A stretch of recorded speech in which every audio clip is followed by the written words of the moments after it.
Yo creo que soy de ese grupo mayoritario de niños que, cuando eran niños, queríamos ser astronautas. Yo en serio quería ser astronauta. Y me encontré con que Franz Arthur Viehböck, nuestro invitado de hoy, ese sí es astronauta, tiene la misma edad que tengo yo, nació 6 días antes de los que nací yo, pero este hombre un día, que yo ahora que arranquemos le voy a preguntar exactamente cómo se pronuncia su apellido, él sí se hizo astronauta porque vio un aviso en el periódico. Hoy, ser o no ser, va a hablar de un hombre que es o fue. ¿Uno dejará de ser astronauta? Averigüemos. Franz Arthur Viehböck. I was 9 years old, and I remember that very well. These days, when the Saturn rocket were launching, and when the astronauts finally were stepping on the moon. So, of course, this was very inspiring, and probably like millions of other young people and maybe even older people, I also wanted to become an astronaut and fly to the moon one day. You don't need a pillow because your head has no weight. It's really an incredible feeling. I can remember a situation where I was in one module. The space station has several modules, and at the end of the module there was a window.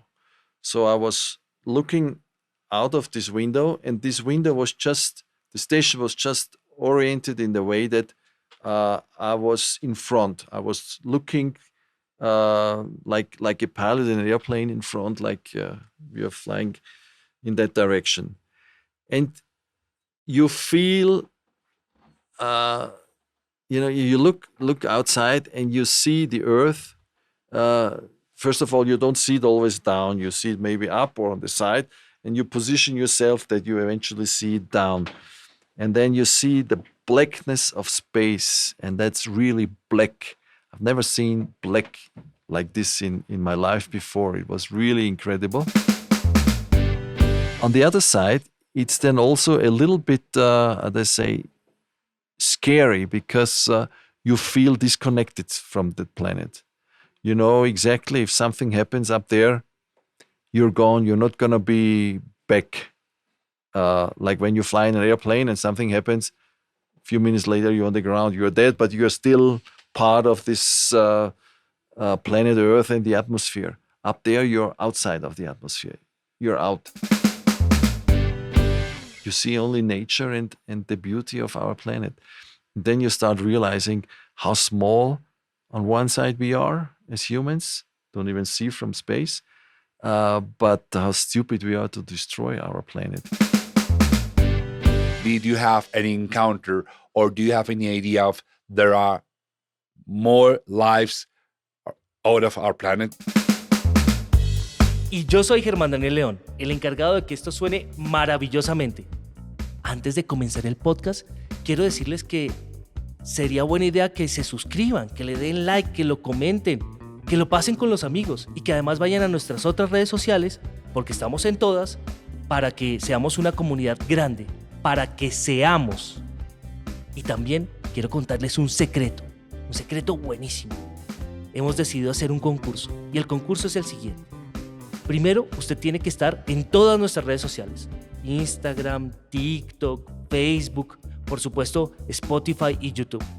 Y a través de Instagram debe enviarnos un video de 30 segundos donde nos cuenten qué están haciendo. Ojo, no qué están haciendo, sino qué está haciendo. El video que sea más espectacular, que nos llame la atención y que nos guste, a esa persona de ese video lo vamos a invitar acá a hacer un podcast con nosotros para que salga al aire. Entonces, seamos una comunidad, seamos. Y ya sigue nuestro podcast. Los dejo con Mauro y el astronauta Franz Viehböck. Este podcast tendrá que ser en inglés, va subtitulado. No nos quedó más remedio. El señor no aprendió a hablar español en las 24 horas que lleva en Bogotá.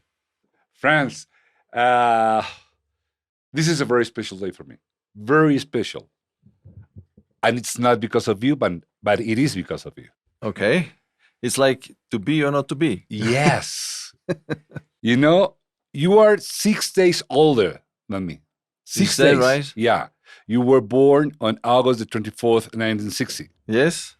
I was born September the 6th, 1960. Wow. Oh. And I also wanted to be an astronaut. Okay.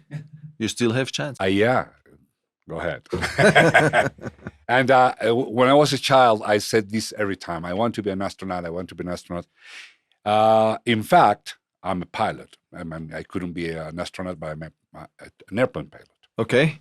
But the thing is that I didn't have the luck you had, is that reading a newspaper, you find like an invitation or something to be an astronaut. Right. You were an electronic engineer at the time, weren't you? Right. Okay. Tell me about that. How is that? You go reading a newspaper and you change all your life because of Yes. Well, it's I was working at the technical university in Vienna as an assistant professor, and I was working on my PhD in electronics, and I was already a couple of days before listening in the radio that they're looking for candidates to become a cosmonaut, and then I see this newspaper and then finally I said, you know what, I'm gonna be doing this. I will apply and let's see what it is.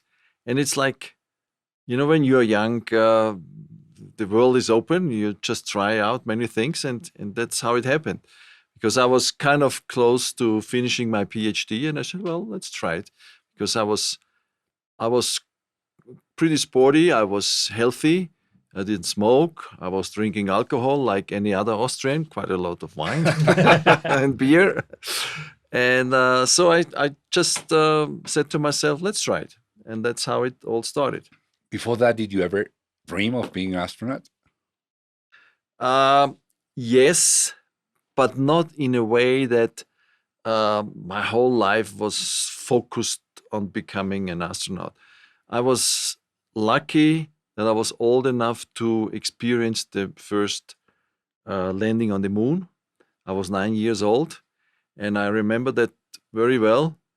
These days, when the Saturn rocket were launching, and when the astronauts finally were stepping on the moon.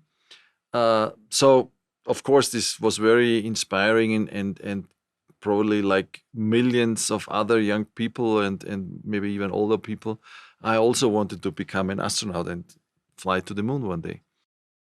But that was it. I was an Austrian. Austrian is a small country, and space activities at that time was not for small countries. It was between, at that time, Soviet Union and the United States. Those were the countries, the spacefaring nations. So that was it. What do you want to be when you were a child? What did you say? You wanted to be a fireman, a policeman? What do you want to be? What I do remember when I was little, I don't know, maybe 3-4 years old, I wanted to become for a caterpillar to caterpillar driver, like the driver for a caterpillar, operator, an operator of a caterpillar. That because I was remember I was we were living in an apartment, 4th floor or whatever. I was looking down and there were these machines doing the soil, digging holes and stuff. I said, this is what I would like. Have you done it? At least for fun?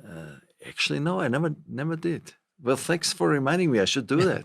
And I know there are parks, there are parks where you can go pay, like a Disney World, but with caterpillar machines, and you can, operate them. That's good. Well, so you wanted to be there, and did you study? How is the life of a child in 1960s in Austria? How was the life of a child? Well, I was in my last year of primary school. We have 4 years, primary school, and then we go to middle school and then high school. It was a good life. It was the beginning of the TV age. Some people already had a TV, black and white TV. Color TV was very rare. And then the moon landing came, and my father, he was a professor at the university in Vienna, at the technical university, and he was able to borrow a TV. So he brought home for this special event a black and white TV, and we were able to watch the landing. That was nice. Other than that, we had a great childhood. Austria was that was post-war. Austria was through 55 occupied by the four nations: Soviet Union, U.S., France, and Great Britain. And after 55 became independent. And so this was a very, I would say, very good time, very prosperous in Europe after the war, when everything was demolished and then everything was being built up. So it was good times. Lucky you. Yeah. No, I was planning to make a question, but you answered already. So go ahead. What was the question? If you watched the landing live. On the moon, yes, I did. And you remember it clearly? I do remember it quite clearly. On the other side, to be honest, I don't know if I was really watching it live the very moment, because it was a very long process. And they landed, finally they stepped on the moon, I think like 4:00 in the morning, European time. And it's the whole procedure started at, I don't know, 10:00 in the evening. And I'm not sure if I really were able to hang out 6 hours and wait till they finally stepped out. So I was probably falling asleep, but then the next day it was on the news and everywhere. So they were transmitting everything all day long, like no stop. Yeah, there was a very good, Austria had a very good TV coverage from this whole process, when they were descending, landing on the moon, and stepping out of the moon lander and stuff. That was very well covered. With commercials or no commercials? Advertisement. I don't think so with commercials. But to be honest, I don't remember. But this was a state TV. The state TV in Austria was probably at that time no commercials at all. And now they have their, their time slots for commercials. But it was, I think, without commercials. My memory is almost like yours. I do remember some things. Mauro, did you watch it? Yeah. Here in Colombia? Yeah. They transmitted with many. There was no satellite, so they sent the radio signal from the moon to wherever. So the signal was very weak, black and white, of course. Very. Today we would say it was very pixeled. It was not a clear image. Yeah. And I remember the whole family, my father. My father was very interested in making me understand that I was seeing a historical and very important moment for humankind. Yeah. So I remember more the meaning than the images, because they were very blurred. But it was something like that. Okay. So you pretty much have to imagine what's going. Yes, yeah. But I know that was good. That was happening, even though it was not clear. Well, I was lucky later in my life, after I was flying in space, that I worked in the United States for a company, first Rockwell, and then Rockwell was becoming Boeing. It was still the same company, and this was the company which built the Apollo capsules, part of the whole rocket, and also the space shuttles. And so I met a lot of people who were involved in that program and who worked on the Apollo and designed the Apollo. And I saw lots of pictures, original pictures and films from the moon landing. So it's very present with me, let's say. There is conspiracy theory. Let's talk about that. Sure. Let's say that it didn't happen. That the men didn't arrive to the moon on that time. That it was all a fake from the government. Yeah. What do you have to say for the people who think that? Well, luckily there's all kinds of theories, because the flag and because of the shade and stuff. And there is several scientific proofs for each of these situations where they clearly clearly show that this was not fake. And I have met not all, but most of the astronauts who landed on the moon, and especially, for instance, Buzz Aldrin. He's a very good friend of mine. We worked together when I was in the U.S. And I tell you one story from another guy who was on Apollo. What was it? 12, I think. He was not on the moon. He was the guy who was circling the moon alone in the spacecraft. And when the two guys were walking on the moon, and he said, then they came back and they opened the hatch, and he said it was a disaster because they were all full of this dust from the moon. And he was telling little details and stories. So when you hear that, you know immediately this is not fake. And when you go and watch a rocket launch, be it a Russian rocket or a US rocket or a space shuttle, and when you see that, then you understand this is not fake, this is real. Okay. And what do you feel in a rocket launch? What is the feeling inside you? I tell you what, it's more exciting from the outside than inside. Really? Yeah. It's a bad feeling? No, it's not a bad feeling. In the inside, you enter the rocket, in our case, about 2 hours before launch. And then you start a procedure, all this preparatory procedure for the launch. And then about 10 minutes before takeoff, you're done. And then you're waiting there. Of course, you are excited. You feel the heart beating, but you can't do any much. You don't see anything except the cockpit. You're not looking outside. It's not like in a space shuttle, because the Soyuz rocket has a cover from the spacecraft. It's like the Apollo capsules, the Apollo rockets. So you're just waiting, and you hear in the earphone how the procedure is going, and finally you have the liftoff. You feel that it's not a dramatic push. It's not like what you sometimes see on TV when they launch a unmanned rocket and it's exploding and you're thrown away. It's not like that. It's more like I would say the pressure. The very first seconds is like when an airplane takes off from the runway full speed at the very beginning. The difference is then that the aircraft cannot accelerate more. It just gives full power at the beginning, and that's it. And the rocket, you feel more and more the acceleration, and you're being pushed more and more into your couch where you're laying.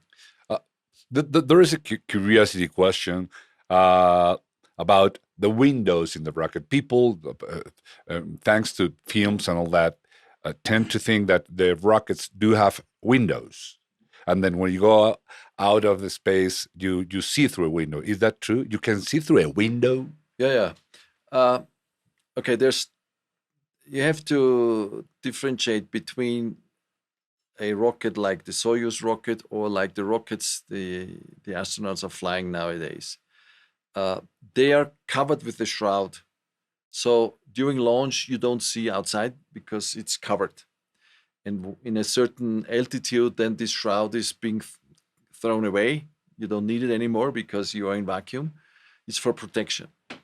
And from that moment, you can look out through a window in a cockpit. And here you could see from the very launch, you could look outside. And once you're out, you look through a window, or in the space station, there's windows into all directions, and you look through windows, yes. Okay, I want you to talk about that later, because it's like the climax of this. But before that, I read the training was 2 years after you applied for the post, and it was 2 years. How's the training for an astronaut? What do they teach you? Yeah. Well, first you gotta apply, and then you have to go through a selection to be selected. Because I was not the only one who had this great idea. There were many others. Was it the article in the newspaper? Yeah, exactly. So then there's a selection you have to go through, and then you become selected, and then you start with the training. In our case, and that was my backup in me, so we were two starting this training. We moved over to Russia and lived in Star City, which is outside of Moscow, is the training center for the astronauts. It's like Houston in the US. And uh, we had to learn Russian language because, with the Russians, everything was in Russian, so communication is Russian. And that's, for me, it was a very difficult language to learn. Uh, so that was the beginning. And then uh, you you were learning more and more theory, flight theory in space, navigation in space. Then you learn about uh, the theory about this, how all the systems in the spacecraft and in the space station work. For instance, the life support system, the communication system, all this, you learn how it works. And then you start more and more practical work. So you start working on these systems, life support system or communication system or whatever. You start really manually working on them. And at the end, the last, I'd say maybe 6 months, um, you are spending a lot of time in simulators where you simulate the space flight from launch through docking to landing, and you simulate all kinds of emergency situations, breakdowns of systems, what you do, and so that the crew learns how to work together, and you learn to work together with the crew under stress situation, and you learn the systems, and you learn to fix them when something breaks, and you learn what to do if something goes wrong. What's the worst thing that could happen to space? Well, maybe imagine exploding. Okay, that it already happened. But before that, like something that you can manage. The worst thing, like the worst scenario you could have in a spaceship. Well, there's different bad things, and uh, the way the systems are designed is the more critical for your life, the more redundancy you have. For instance, running out of oxygen. So there's 3 redundant ways how to get oxygen. Things like that. So what's the worst? Is probably, I don't know, you're running out of air. Did you have any kind of We emergency? didn't have any. There's always there's ways what you can do when you are up in space. When you're in the space station and something is happening, there's ways to work on it. And if that breaks, there's another system which can help, or you can maybe even a third one if it's critical. And if it's really bad, then you can always escape into your spaceship, close the hatch to the space station, and fly down to Earth. Oh, the spaceship in which you arrive stays there. Stays there and is like a rescue emergency. I mean, this is for normal standard return to Earth. But if something happens, you can always quickly go there, close the hatch, and Okay. And how's this feeling? We will post your site when we Yeah. publish this. Yeah, because in your site there is a video of you and your co-flyer. colleagues, yeah, Yeah, with inside the spaceship with no gravity at all. I mean, you were flying. Let's say that floating, yeah. floating. How's that feeling? Yeah. How was the first time you felt that? Oh, this is, you get to feel less than 9 minutes after takeoff, and you are in orbit and you are in weightlessness under 0 G. Is an incredible, great feeling when you're feeling good, because very often people become sick because you lose orientation. There's no up and down anymore. You don't feel an up and down. It's only optical. Well, this is the ceiling and this is the ground. but you don't feel it anymore. So it can happen that you are upside down, and then you get confused and people start throwing up, and this is not very pleasant. But usually after a few days, everyone feels good, and this is just a great feeling. What do you do when you're not working? I mean, you're in the spaceship. I suppose you have to do something. I don't know what, but sometimes you have to rest. What do you do? Do you see the Earth? Watch Netflix? Well, no. When first you launch, and it takes you then 2 days. In our case, it was 2 days to finally reach the space station and dock to the space station. In these 2 days, there's certain maneuvers where you accelerate and change orbit. And then you make some checkups of the spacecraft and so on. And the rest of the time, you look out of the window and you rest. You eat and rest. Once you are in the space station, you have your job, and that is working on experiments, on scientific experiments. And you have an 8-hour day, like here on Earth, and every minute is exactly planned what you need to do. Then you have time for eating and time for sleeping and time for washing. And you have also free time where you have several things what you can do. There is, you look out of the window. There is some, they call it symbolic activities, like envelopes to put a stamp on, different kinds of things. So you're always, at least in my case, very busy, and you're never bored. When you're up for 6 months, maybe it's a different story, but I was only 8 days in space. So that. What did you eat? How is that? This is special prepared food. The majority, let's say, is dehydrated food. You might here in the ground know the Nescafe. Is also coffee shock freezed. So the liquid is taken out, and then this powder is very light. So they prepare a meal here on the ground. They shock freeze it, and this powder is then packed in a vacuum seal, and being sent to the space station. So it's very light. And up in space, you connect it then to a device where you get water into this bag, and then, like a coffee, this is then the meal coming out. Of course, it's rather liquid. It's not solid anymore.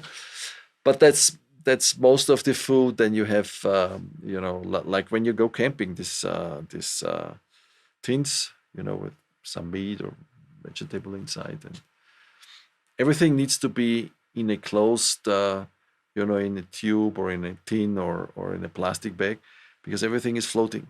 We couldn't use a glass of water like this. Water would immediately start floating around in drops. So this would have to be in a plastic bag. And when you go to sleep, how do? You go and tie yourself to a bed, or you go floating and sleeping at the same time? No, you're sleeping in sleeping bags. And the sleeping bag you have to fix somewhere. You can fix it on the ceiling, on the side, wherever you like, wherever you feel comfortable. And you slip into the sleeping bag, and then you sleep. You don't need a pillow, because your head has no weight. So it doesn't fall back, so it's floating. You're floating when sleeping. Wow. It's a cool feeling.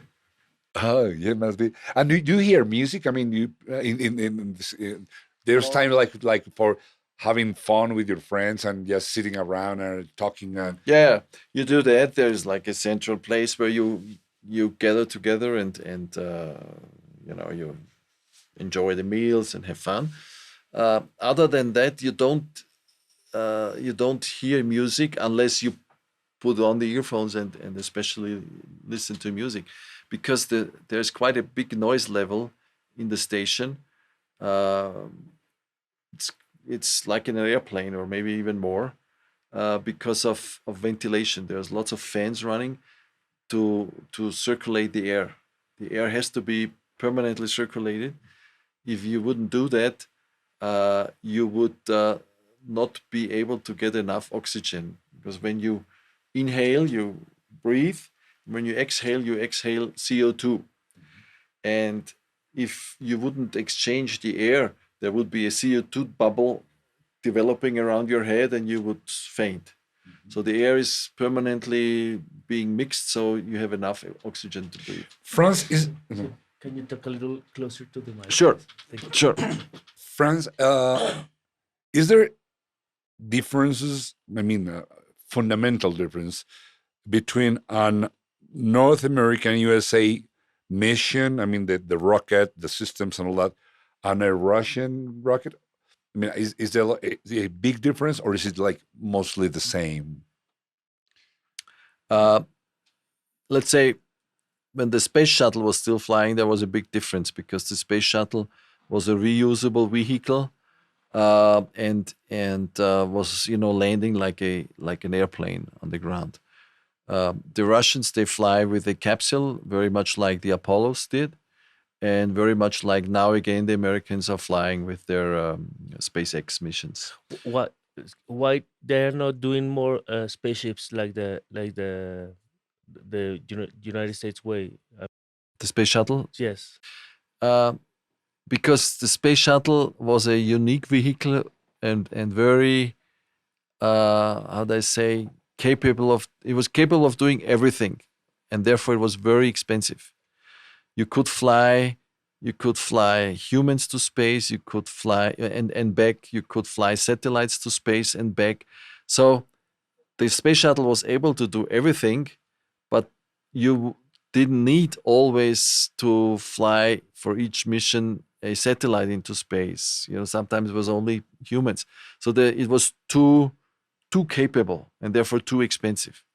Okay. And whenever humans are involved, you need lots of systems to make sure that the human life is safe. But when you launch a satellite, you don't have life support systems and so on and so on. So it's much cheaper, and that's why the Americans also went back to very specific human space transportation systems. What experiments did you run when in your mission? We had all kinds of experiments. Let's say the most were coming out of the life sciences, medical sciences. Here, very basic investigations on hormones, on how the blood behaves, and then there were quite a number of experiments, neurological experiments. There were physical experiments, material sciences, Earth observation. So it was a mixture of 14 experiments, which I was. And in this flight, in this mission, you did. Is there any finding that you remember that we found that blood this or that, or neurons this or that? Is there anything that we could understand, because probably you found things that with each mission and with each experiment you find something out, but it's not happening that you find out, I don't know, Einstein's equation for each mission. This is not going to happen. But I'll give you a couple of examples. There were a number of experiments, I think 2 or 3, which were related to neurology. And the reason was that they found out that astronauts in space, or cosmonauts, they have the same symptoms as patients here on the ground when they have to lay in bed for a long time, when they're in coma or something. There is a disturbance in the brain happening between the coordination of eyes, ears, senses, the arm coordination and legs. So they were trying to find out what's happening exactly in the brain, and from that derive measures to help patients on the ground. And they were able to do that, and they, with their methods, they were able to, for instance, reduce the time of coma patients when they're in a coma significantly, from months down to weeks or days. It was amazing. Or on the other side, we were testing, as a physical experiment, we were testing a ion emitter. The first time we did this in space, if it's just basically working, and this is just a device which is emitting ions.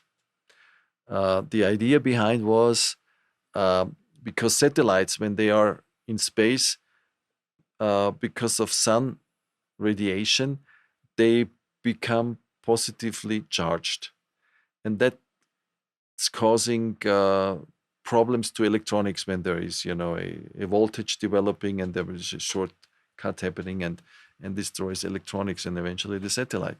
So the idea is, if you emit ions from the satellite, you neutralize the charging of the satellite. So that was the basic background. And my flight was like 30 some years ago. And in the meantime, from this experiment, this has been developed, this technology more and more.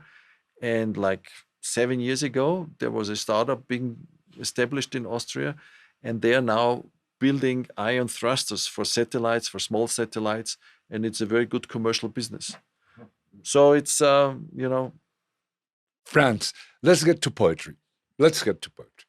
I want you to, please, as much as you can, make us feel, okay, the spaceship goes up, it goes out of the atmosphere, then you have no gravity, and you are very away from Earth. Now you're being an astronaut, and the discourage of the rocket falls apart, and you have the windows, and now you can see through the window, and you go through the window, and you look through the window, and you see the space, and you see the Earth.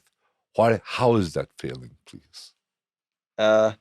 Well, unfortunately, I'm not a very good poet or in literature to put this in very fancy words, but it's really an incredible feeling. I can remember a situation where I was in one module. Space station has several modules, and at the end of the module there was a window. So I was looking out of this window, and this window was the station was just oriented in the way that I was in front. I was looking like a pilot in an airplane in front, like we are flying in that direction. And you feel,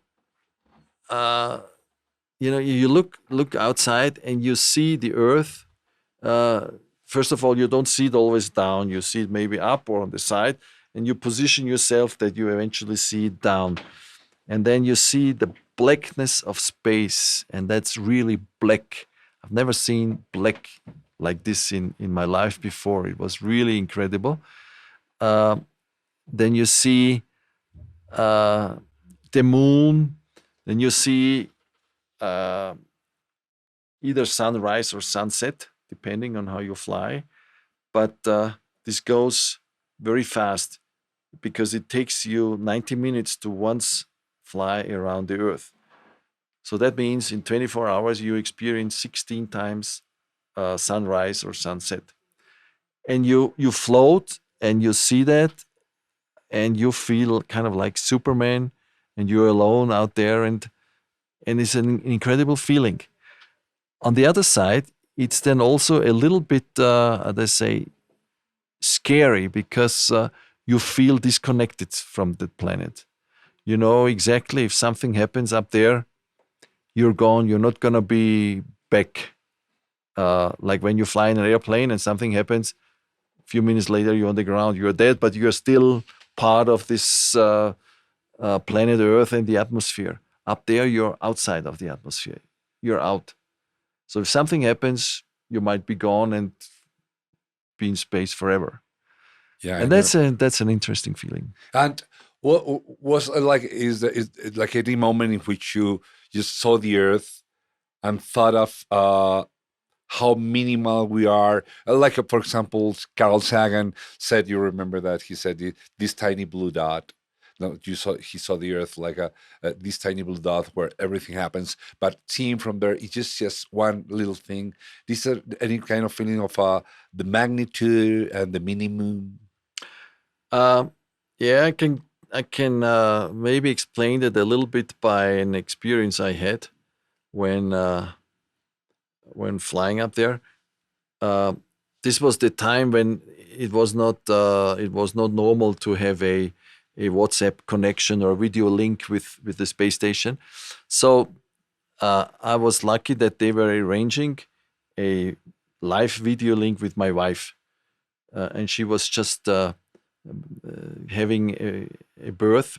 Our daughter was daughter, born yes. exactly the day of my launch. Uh-huh. And a few days later, when I was in the station, Karina, yes, I was able to talk to her through video. There was also the Austrian president, and so it was a big video connection. And she's sitting there, and this was the moment when we were just flying over Europe, and I could see Vienna in the distance. You could see it. I could see it through the window. Cool. And then, and then we fly. We're coming from the middle Europe, and we fly along the coast over the Adriatic Sea, and I could see Croatia. My wife is Croatian, so and I'm all enthusiastic and in heaven and so on. And then she asks me if we could also see the smoke of the bombs which are currently right now being dropped over Dubrovnik. That was the time of the war between Croatia, Serbia. You remember The Baltics War. not the Baltic War, the Balkan. Sorry. Yeah. So that was like a knife was in my stomach, and that very second, you fly very fast. You fly with 28,000 kilometers per hour or 7 kilometers per second. So it goes very fast. And in that very second, I look down and I see Dubrovnik. Of course, we didn't see the smoke. But then you look and then you realize what's going on. You see beautiful sea, islands, blue, the land. You don't see any artificial border between Croatia or Serbia or Austria or name it. You don't see that. You see only nature and the beauty of our planet. And then you start realizing how small on one side we are as humans, don't even see from space, but how stupid we are to destroy our planet in many ways, through war, through ecological disasters caused by humans, and you see a lot of them from space. This puts you really into a very thinking mode.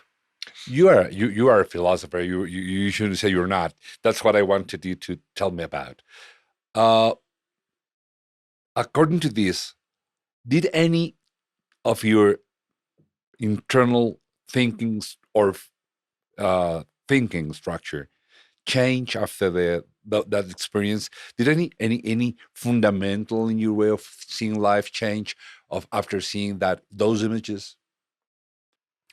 I wouldn't say it was a fundamental change, but what certainly happened was especially in terms of ecology, a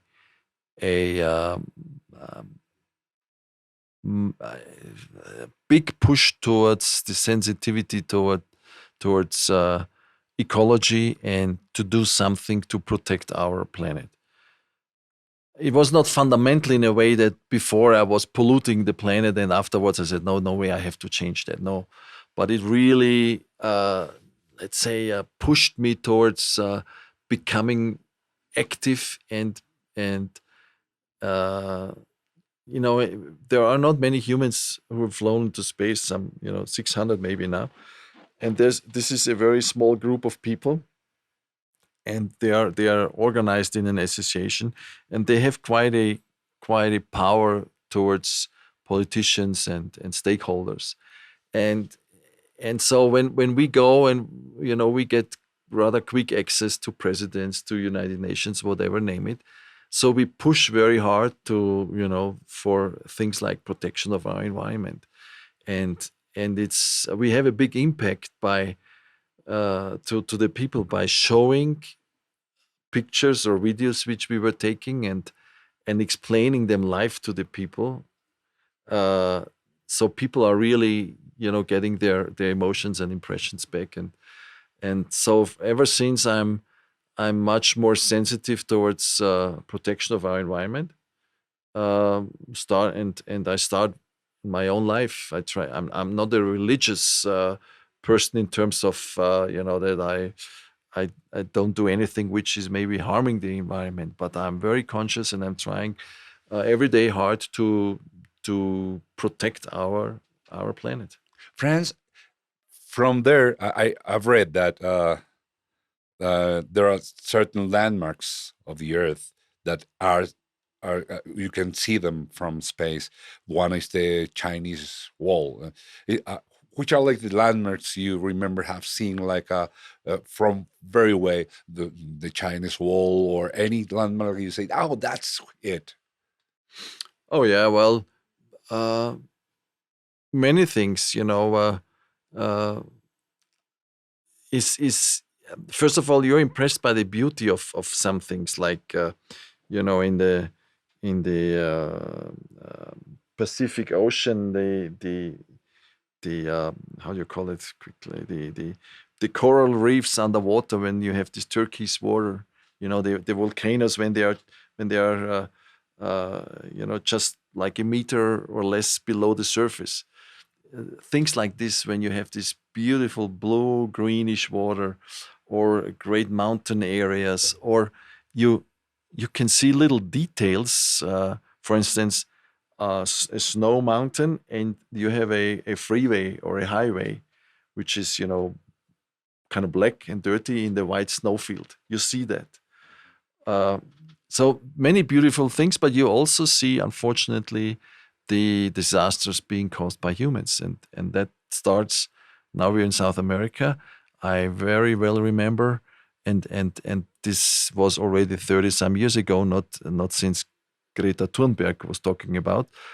For instance, in Brazil, when they were burning the jungles, and it's amazing how and it's not one fire. There's many fires, and because of the wind, you see the white smoke, being blown away. So you could see almost each flame. I mean, you don't see the very flame, but you could exactly pinpoint where the fire is now burning, and because of the smoke.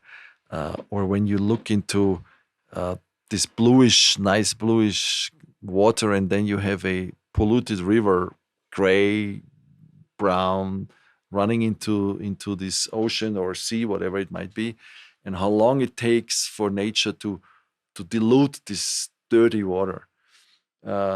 And when I was flying in 91, that was, you might remember, the year of the Gulf War.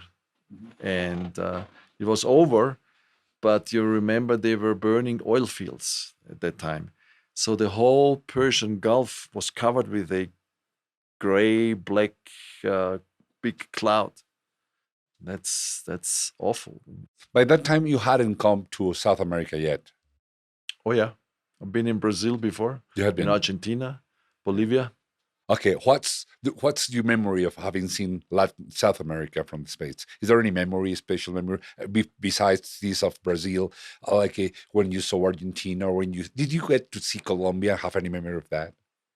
Unfortunately, not specific, because Colombia was not didn't have a connection yet, an emotional connection yet. So I don't remember seeing Colombia from space, but you'd see it probably very nicely, because it's has a good location. I do remember Argentina, because Argentina is kind of a how they say, an important landmark when you return to space, because then usually you're in an orbit where you fly from Argentina along the coast, Brazil, and somewhere in the neighborhood of Buenos Aires, I don't know exactly, but somewhere over there, you start firing your deorbit pulse, so to slow down the spacecraft, and then it takes all the way to Europe, and somewhere in Cyprus, so let's say in the middle of the Mediterranean Sea, you enter the atmosphere, and then you eventually land in Kazakhstan. You landed on the Earth, not on water, did you?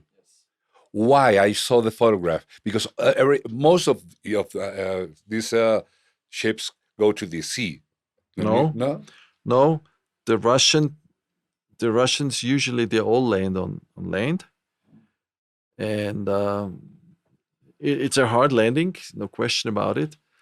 But I would say, once you land, you're on solid ground. When like right now, like the Apollos, or right now they are again landing on water. You're still not on solid ground. You're in the water, and you have waves, and you have whatever. Describe me that. I mean, you are out of the atmosphere, you go down, and there must be like a shock when you get to the atmosphere. How does it feel in the ship? It's not a shock. It goes very smooth. As I mentioned, you somewhere in the neighborhood Buenos Aires, up there in 400 kilometers, you fire the deorbit burn, and through this firing, you change the orbit that eventually it's going through the atmosphere. So you sink, you lose altitude, and as I mentioned, somewhere around Cyprus, we entered the atmosphere, and it's not like a big boom. Now we are there in the atmosphere, so it goes very slowly. The way to describe it is very simple. You are in 0G, so everything is floating. And I remember I had my pen floating in front of me, and then out of a sudden the pen starts moving and was moving on my chest, and then I noticed now the 0G is ending, and gravity is kicking in. And then you're being pushed into your couch, and then you feel the pressure is slowly, steadily increasing, and then it gets quite heavy. So you have to withstand like 5Gs, which is 5 times gravity, and then you're heavily slowed down by the atmosphere, decelerated. There's a lot of friction going on the outside, and so the outside starts burning from the capsule. This is on purpose, so the burning parts fly away quickly, so the heat is being thrown away. This is quite the dynamic process, and then you slow down, and your flight curve goes more into a vertical, kind of falling down. And then in 10 kilometers altitude, a parachute system opens up. First, some small parachutes. This is very inconvenient because you start spinning around, and it's not nice. But it's only like 14 seconds or 13, and then they pull out a big, huge parachute, and you feel that you are now in the big parachute, and then you're just hoping that you're not landing in some water, but on solid ground. Is there any kind of let's say nostalgia after losing the zero gravity? I mean, like when you feel that the earth is already pulling you down, the gravity is back again. It's like a missing feeling, like I wanted to be there. Well, not this very seconds, because this is when you fight. You fight with the gravity kicking in, and it's very hard on your body. It's you, although you're not doing anything, your heart is beating like mad, and it's a big load and on your body. So then it's not the case, and then you prepare for landing, and it's going to be a hard crash and so on. But what happened to me is, like, after landing, we were tumbling and so on, but eventually the ground support was right there, and then they opened the hatch, and I could see outside, and there was my backup, Clemens. I was very happy to see him, but already behind him I saw journalists with cameras, TV cameras and stuff, and I said, "Oh my God, can I believe we land in the middle of nowhere in Kazakhstan, in the steppe, and you have journalists there." And there I had this incredible desire to kind of go to the next launch site and go up to space again, like when you go on with a train, and you kind of go to some place and you decide, well, that's not it, let's go to the other side and take the next train back. Unfortunately, didn't happen like that. It's not as easy. It's not as easy. And besides that, you have your girl. She was just born. You have like Right. you were in a hurry to get your house. And well, now you go back. the person, the other astronaut that flew with you, you were two. We were three. Or three. Are they now very close friends to you? Is that such a strong experience? We were three launching. There were two in the space station. So we were five altogether. And yes, we became very close friends.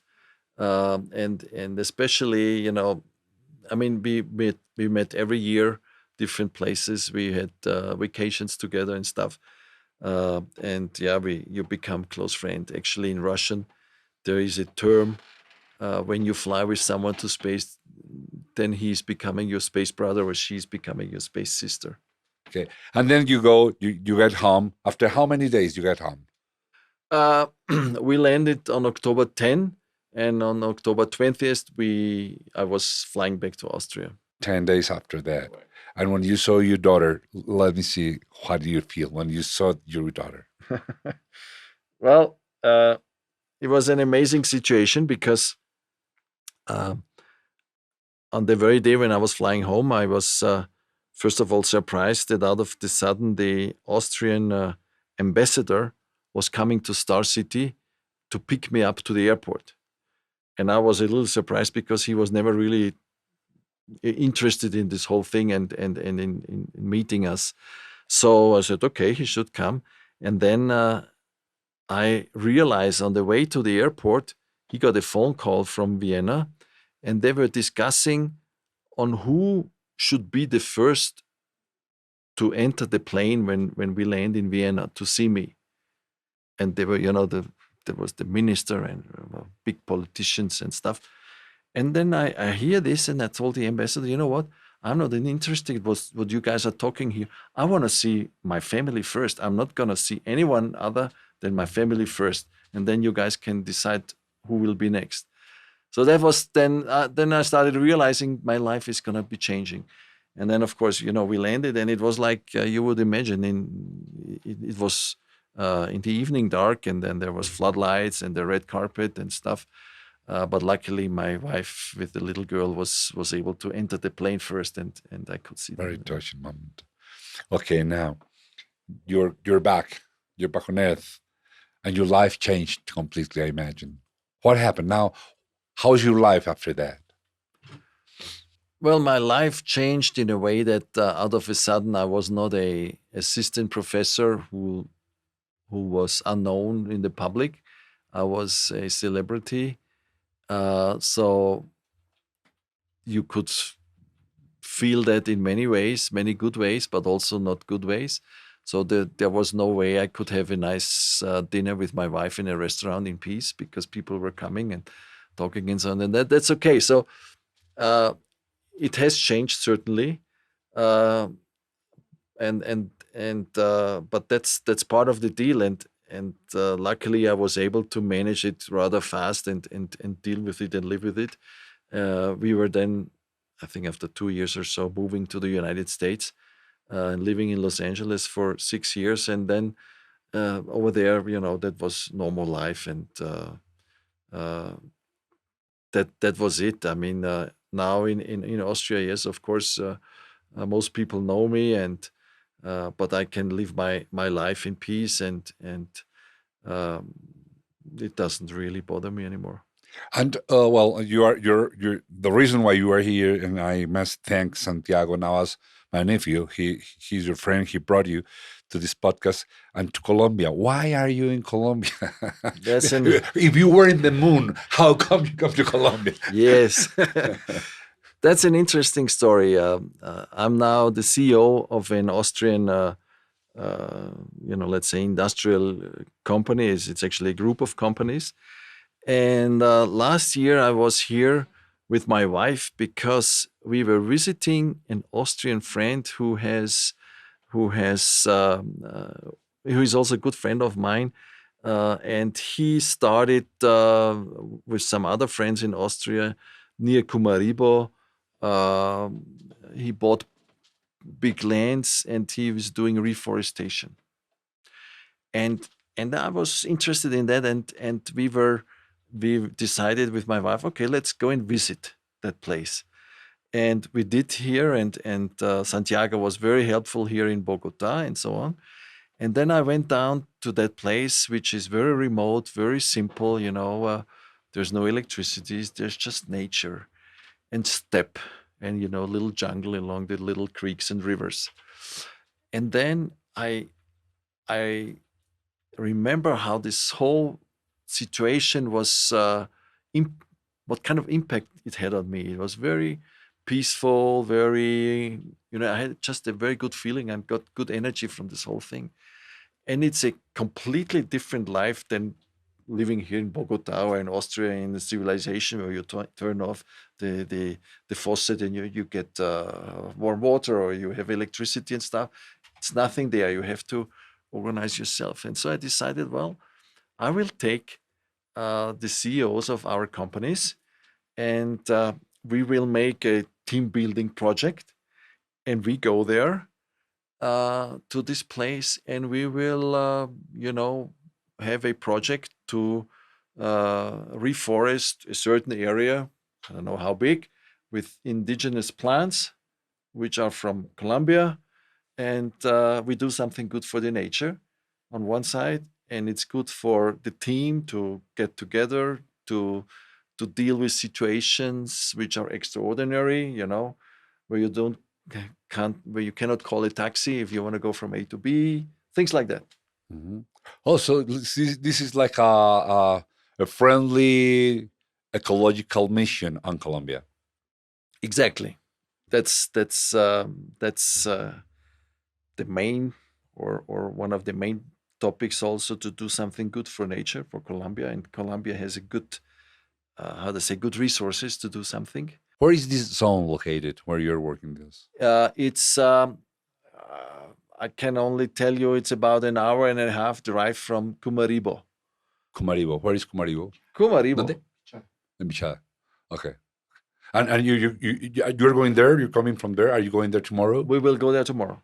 Okay. How do you get it? By plane? By plane. Yeah, Not by rocket. Not by rocket.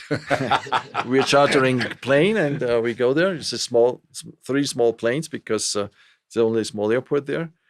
And from there we will go by car. Okay. Having an astronaut for me is like a lifetime experience. I mean, I want you to know that this is a very special day for us, for all of us. And I want to ask the people of the team, do you have any question for Franz? Joshua, ¿tienes alguna pregunta que le quieras hacer? ¿Tú, Wilbar, quieres hacerle alguna pregunta a Franz?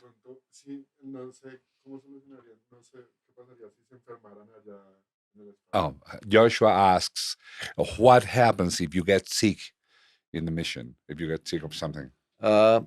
Well, you try to help yourself. I mean, of course, if you're lucky, you have a doctor in the mission. One of your colleagues is a medical doctor. You try to help yourself as much as possible. If you really become seriously sick, and you cannot help yourself up in space, you have to have an emergency landing and come down to Earth. Okay. It did happen in the past, I think once or twice. And in that case, all the three that went come back, the three? Yeah. Okay. Yeah. Not that sure. Mm-hmm. Is there any competition between United States astronauts and Russian astronauts? Or are they getting friends together? It's a very good question, especially nowadays. They're all working on the International Space Station now, which is in orbit since 20 years or more even. And you have Europeans, you have Canadians, you have Americans, you have Russians, you have Japanese, all flying up there, and they work together. Well, now this unfortunate war started a year ago, but luckily the cooperation between the nations in space is still working, and actually today there is Russian cosmonauts, there is American astronauts together in space, and they have actually serious problems with some components and parts and technologies up there, and they work together to solve these problems. This group of 600 persons, you said, Is all Russians or they are All world. all words? 600 persons. 600 I persons. wanted to be one of them. Wilbar, ¿quieres preguntarle algo a Franz, tú? Sí, a mí me gustaría saber qué extraña del momento es que estuvo allá en el espacio. ¿Qué es lo que extraña? Wilbar asks if there is anything you miss from that moment in space, out of the Earth. Well,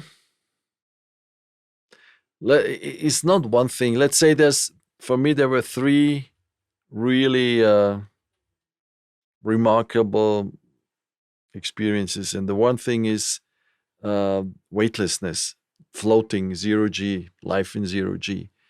This is amazing. The second is the view outside the window, to see on one side planet Earth, to see on the other side space, the huge distance and the infinity of space. And the third thing is, when you are in a mission like this, you are dealing always with high technology, with components, with different sciences. It's very, for me, very fascinating. Hijo, ¿quieres alguna pregunta? Sí. ¿En español o en inglés? En inglés. Have you ever had to fix something from outside of the ship, so you are like by yourself out in space, or some of your colleagues has ever had to do that? No, we during my time we did not have a so-called EVA, extravehicular activity, where you would have to go outside and do something. That's an experience I'm missing, and I would like to have then when I have my next space flight. When is going to be that? Well, you never know. I don't know. How old is the oldest person who has been able to travel? The oldest person was John Glenn, the first astronaut in space, American astronaut, who made an orbit in space. He flew with 77. Oh, now I have big hope. Yeah, you have big hope. Yes, really. Yeah, no, yeah, I'm cool. in it. No, and that was a good thing, because he demonstrated that a 77-year-old can fly into space. It was a huge impact for elderly people. Santiago, ¿sí tiene alguna pregunta? Sarek, ¿tú quieres alguna pregunta? Perfecto. Santiago has no more questions. Yo sí tengo una pregunta. I do have. Is this the last question? No. I do have a big question. Okay. No, this is not the last. Okay. That's the question. Franz, that's the question. Everyone wanted me to ask this. Did you have any encounter, or do you have any idea of there are more lives out of our planet? Did you have any contact with an alien? What do you have to say about that, of another kind of life in this galaxy, or other people? And are they coming here? So there's two answers to that. Number one, in opposite to some journalists who always, they were writing in newspapers that we had contact with aliens and whatsoever, but we were not allowed to talk about it. We are allowed to talk about everything. And unfortunately, I did not have any contact, and I don't know any of the astronauts who had any contact with aliens. I wish I would, because then I would be a rich man. I could tell a lot of stories. No, it didn't happen. So that's one part of the answer. The other part, the more serious one, is do I believe, is there life out there somewhere? I put it that way. Yes, I do. It also depends on what you define as life. There is a number of planets out in the universe, far, far away, where you have similar conditions like on Earth. So the likelihood that there are some, microbes or bacteria or whatever, very simple life, is rather high that you have that. The likelihood that you have creatures like us stupid humans, once more, I don't think so.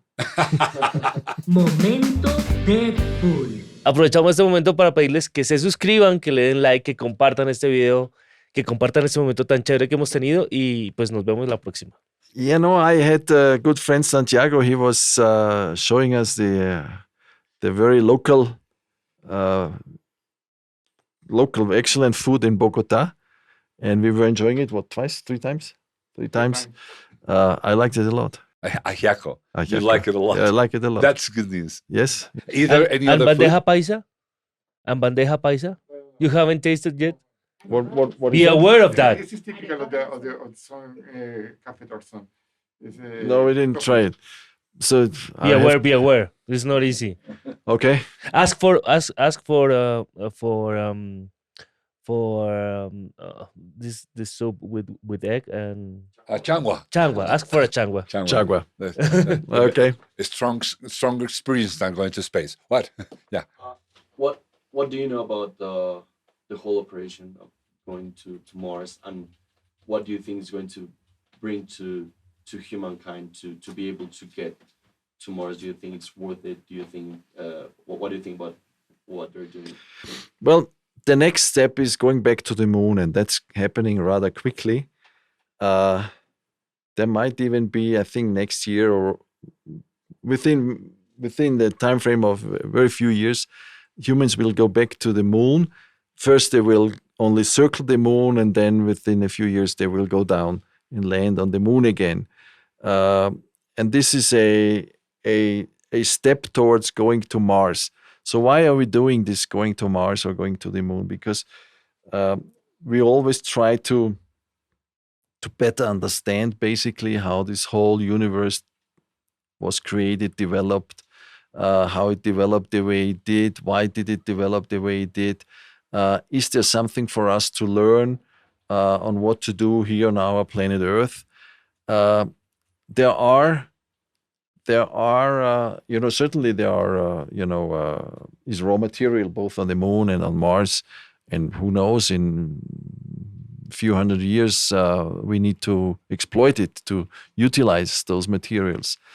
There are studies going on, if if we destroy our home planet, to move out to live on Mars.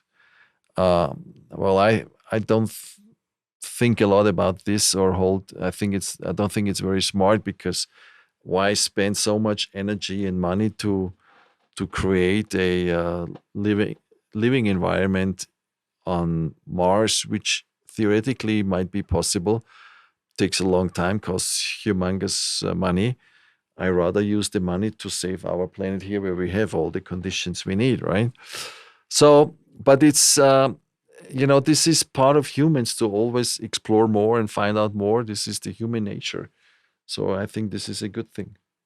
Franz, this is a question that I sometimes make to my pupils. I teach how to write. And this is maybe a very moving question. And I know you go through the world also lecturing and as a speaker in many human subjects like crisis, solution, and all that. And I will let you to close this conversation. And this will be your words. My final comments. Okay. Is that if you had the chance, when you saw the whole Earth, to say something concrete, no more than 1 or 2 minutes, to the whole humankind, and you have the certainty that they are going to listen to that, what would you say to the whole humankind? Well, I would say everyone should do everything to protect our home planet. Our home planet is very forgiving, but I think we have reached a moment where we really need to take care. But I'm also convinced that we have the technologies and the capabilities to save our planet and ensure that humans will be able to live on this planet for many, many more hundreds and thousands of years. Y bien, esto es lo más próximo que yo he estado a mi sueño de infancia. Como les digo, es de verdad, yo soñaba con ser astronauta. En Colombia se está lejos de eso y de pronto no hice la tarea suficientemente tenaz como para llegar allá, como la hizo Franz. Pero lo cierto es que ha sido muy reconfortante hablar con alguien que está allá que desde allá vio la Tierra y que tiene que cambiar la perspectiva de lo que es la existencia, entre otras, para dejar de sentirnos tan importantes. Realmente no somos tan importantes. Como decía Carl Sagan, somos un pequeño punto azul. Pero de cualquier manera, está bueno saber que hay más allá de nosotros otras opciones, otras posibilidades. Ojalá llegaran, ojalá nos saludaran, ojalá vinieran a ayudarnos, porque yo creo que estamos en problemas. Por lo pronto, el asunto es ser o no ser. He ahí el podcast. Antes de despedirnos del todo, nos interesa que sepas cuál es el equipo que trabaja en este podcast. En la presentación y dirección está Mauricio Navastalero. En la producción de audio y locución, Germán Daniel León. Producción general, Nicole Prada Leighton y Evelyn Tamayo. Producción en línea, Sare Dorante. Edición de audio, Isabela Rincón. Diseño de logo, Germán Daniel León III. Diseño gráfico, Julián Girales. Social media, Daniel Cetina. Community Manager, Mayra Montaño. Postproducción, Ana Moreno y Juan Pablo Vargas. Coordinación de postproducción, Angie Barros Martínez. Gestión digital en YouTube, Fernando Navas Civic. Música por el maestro Camilo Correal. Este es un contenido de Valencia Producciones. Si te gustó este podcast, danos like y suscríbete. Así te enterarás de los siguientes episodios. Y si no te gustó, mándaselo a tus enemigos. Igual nos sirve que nos escuchen. Muchas gracias. Chao. Este podcast se puede ver también en YouTube. Se puede escuchar por Spotify y todas las plataformas de podcast que existen y que lleguen a existir.